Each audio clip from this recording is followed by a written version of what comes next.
കഴിഞ്ഞ വീഡിയോയിൽ ഞാൻ പറഞ്ഞില്ലേ ഫ്ലാറ്റിന് മുന്നിൽ ഫുള്ള് കുറച്ച് ബ്ലഡൊക്കെ കടഞ്ഞിരുന്നു എന്ന്. അത് ഞങ്ങൾക്ക് അറിയില്ലായിരുന്നു കേട്ടോ എന്താ കാര്യം. പിന്നീടാണ് അറിഞ്ഞത്. അപ്പോൾ അടുത്ത വീട്ടിലൊരു പട്ടിക്കുഞ്ഞിൻ്റെ ചെവിയൊക്കെ മുറിഞ്ഞ് അതിൽ നിന്ന് വന്ന ബ്ലഡാണ്.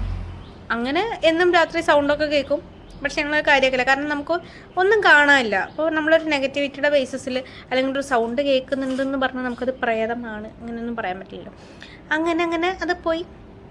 പിന്നെ ഒരു ടൈം പീരീഡിൽ ഒരു ദിവസം കിടന്നുറങ്ങുമ്പം എൻ്റെ റൂംമേറ്റ് പെട്ടെന്ന് ഉറക്കത്തുനിന്ന് ചാടി എണീറ്റു. കാരണം അവളുടെ അടുത്ത് ആരോ നിൽക്കുന്ന പോലെ അവൾക്ക് തോന്നിയിട്ട് അവൾ പെട്ടെന്ന് എണീറ്റപ്പോൾ ഒരു കറുത്ത രൂപം അവളുടെ അടുത്ത് നിൽക്കണ്ടായിരുന്നു.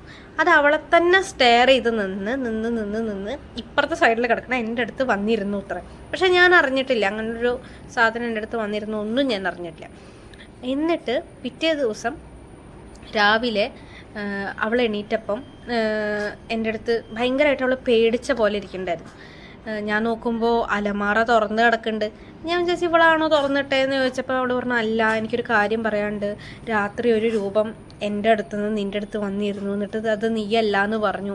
അങ്ങനെ ഞാൻ നിന്നെ കുലുക്കി വിളിച്ചൊക്കെ നോക്കി, പക്ഷെ നീ ആണെങ്കിലേ, കാരണം ഞാൻ നല്ല ഉറക്കത്തിലായിരുന്നു, ഞാനൊന്നും അറിഞ്ഞിട്ടില്ല.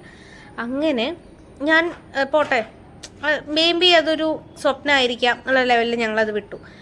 അങ്ങനെ ഈ അലമാറ തുറന്നു തുറക്കണമൊക്കെ അറിയില്ല, നമുക്ക് എന്താണ് സംഭവിച്ചതെന്ന് അറിയില്ല. എന്നിട്ട് കുറച്ച് ദിവസം കഴിഞ്ഞപ്പോൾ ഞാൻ ഈ ക്ലാസ് വിട്ട് കഴിഞ്ഞ് വന്നാൽ കിടന്നുറങ്ങും വൈകുന്നേരം.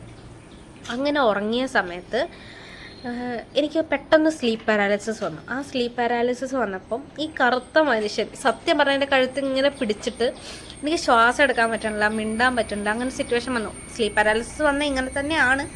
എന്നാലും ഇവരെല്ലാവരും പറയുന്ന ഈ കറുത്ത രൂപത്തിനെ അന്ന് ഞാൻ കണ്ടു.